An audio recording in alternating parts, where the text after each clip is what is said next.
सर्वप्रथम इस मंगलमय कथा का स्मरण करते हुए हम श्री गणेश एवं मंगल देव का आवाहन करते हैं, जो ग्रहों में पराक्रमी, तेजस्वी, रक्तवर्ण और धर्म के रक्षक माने गए हैं। इस कथा को सुनते सुनाते मन को शांत रखना चाहिए, हृदय में श्रद्धा रखनी चाहिए और मंगल देव के तेज का चिंतन करते हुए कथा का प्रारंभ करना चाहिए। तो अब सर्वप्रथम इस दिव्य कथा को आरंभ करते हैं। बहुत समय पहले की बात है। पृथ्वी पर एक शांत और सुखी राज्य था, अवंतिका। यह राज्य हरियाली से भरा, नदियों से संपन्न और धर्मपरायण लोगों से बसा हुआ था।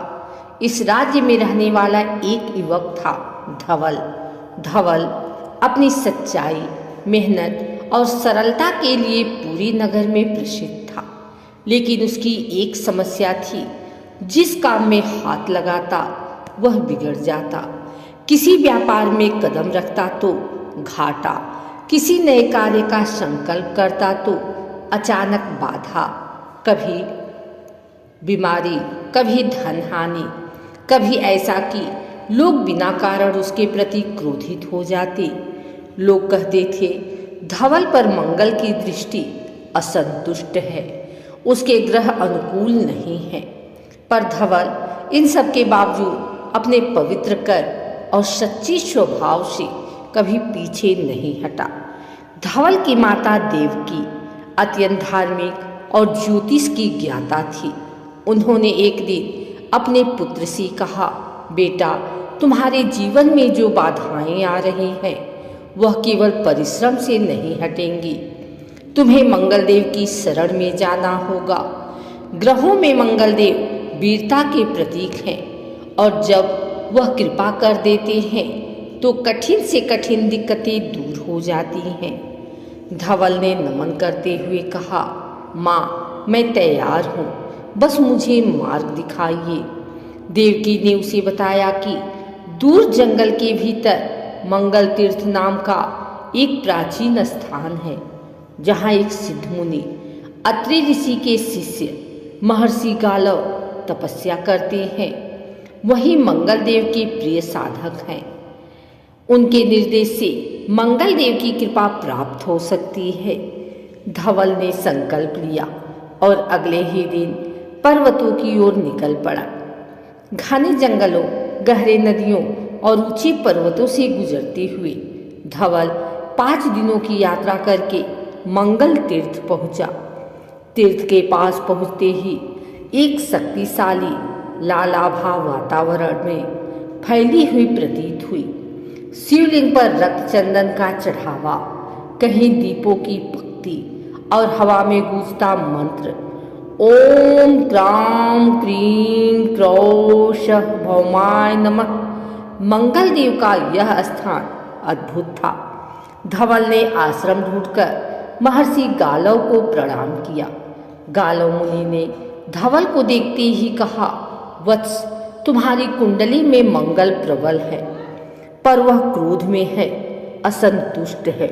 मंगल देव का प्रभाव तभी शुभ बनता है जब मनुष्य में साहस, सत्य और अनुशासन का संयोजन हो। तुम्हें परीक्षा देनी होगी, तभी मंगल देव प्रसन्न होंगे। धवल ने विनम्रता से कहा, गुरुदेव, मैं प्रत्येक परीक्षा के लिए तैयार हूँ। गालव मुनि मुस्कुराए। ठीक है वत्स, पहली परीक्षा साहस की, दूसरी सेवा की और तीसरी समर्पण की होगी। रात गहरी हो चुकी थी। मंगल तीर्थ के आसपास वन में भयावह गर्जना सुनाई देती थी। गालव मुनि ने कहा, वन में दक्षिण दिशा में एक विशाल गुफा है। वहाँ वर्षों से एक घायल सिंह पीड़ा में है। कोई भी उसके नजदीक जाने का साहस नहीं करता। तुम्हें उसकी सेवा करनी होगी। यही मंगलदेव की पहली परीक्षा है। धवल बिना डरे चल पड़ा। गुफा के भीतर अंधेरा था और हवा में खून की गंध। सिंह का शरीर घावों से भरा था। उसकी दहाड़ पूरी गुफा हिला रही थी, लेकिन धवल के दिल में करुणा जाग उठी। वह धीरे धीरे आगे बढ़ा, घावों पर औषधि लगाई और भय के बावजूद सिंह के पास सारी रात बैठकर उसकी सेवा करता रहा। सुबह होते ही सिंह शांत हो गया, उसकी आंखों में कृतज्ञता थी। उसी समय आकाश में एक लाल प्रकाश चमका और एक तेजस्वी स्वर गूंजा, साहस परीक्षा उत्तीर्ण। अगले दिन गालव मुनि ने कहा, वत्स, आज की परीक्षा सेवा की है। नीचे घाटी में एक छोटा गांव है, वहाँ महामारी फैली है, लोग मर रहे हैं, कोई मदद करने को तैयार नहीं, तुम्हें उनकी सेवा करनी होगी। धवल तुरंत चल पड़ा। गांव में पहुंचते ही उसे भय, निराशा और रोने चीखने की आवाज़ें मिली, पर वह रुका नहीं। उसने बीमारों की सेवा की, औषधियाँ बनाई, बच्चों को पानी पिलाया, कमजोरों को सहारा दिया। 3 दिन वह वहाँ रहा। खुद बीमार होने के डर के बावजूद गांव धीरे धीरे स्वस्थ होने लगा। वापस लौटते समय आकाश फिर लाल प्रकाश से भर उठा। सेवा परीक्षा उत्तीर्ण। तीसरी परीक्षा सबसे कठिन थी। गालव मुनि ने कहा, वत्स, अब तुम्हें बिना किसी स्वार्थ, बिना किसी प्राप्ति की इच्छा के संपूर्ण समर्पण और आस्था दिखानी होगी। आज रात्रि तुम मंगल तीर्थ पर 108 दीपक जलाकर मंगल स्तोत्र का पाठ करोगे। तुम्हें अड़िग रहना होगा, क्योंकि यह रात्रि भयानक होगी। मंगल देव स्वयं तुम्हारी परीक्षा लेने आएंगे। रात छाई, वन में गर्जन, हवा की चीखती आवाजें और दीपक बार बार बुझाने की कोशिश करती तेज हवाएं, लेकिन धवल अड़िग था। एक एक दीप को फिर से जलाता, मंत्र पढ़ता और मंगल देव का स्मरण करता रहा। रात के अंतिम पहर एक महाशक्ति सामने प्रकट हुई। रक्तवर्ण, 4 भुजाएं, तेजस्वी मुख, हाथ में त्रिशूल, शक्ति, गदा और वरद मुद्रा। वे स्वयं मंगल देव थे। मंगल देव ने गूंजती आवाज में कहा, वत्स धवल, तुमने साहस, सेवा और समर्पण तीनों परीक्षाएं उत्तीर्ण कर ली। अब तुम्हारी समस्त बाधाएं दूर होगी। तेरा मंगल अब शुभ मंगल होगा। जहां तुम जाओगे वहां सफलता तुम्हारे कदम चूमेगी। फिर मंगल देव ने उसका मस्तक स्पर्श किया। धवल के भीतर एक दिव्य ऊर्जा का संचार हुआ। उसके मन की शंका, भय, निराशा सब जलकर समाप्त हो गए। उसके चेहरे पर लाल तेज फैल गया।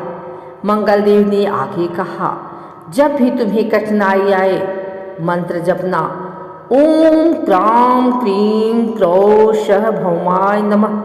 और मंगलवार के दिन लाल चंदन, मसूर दाल और लाल वस्त्र दान करना।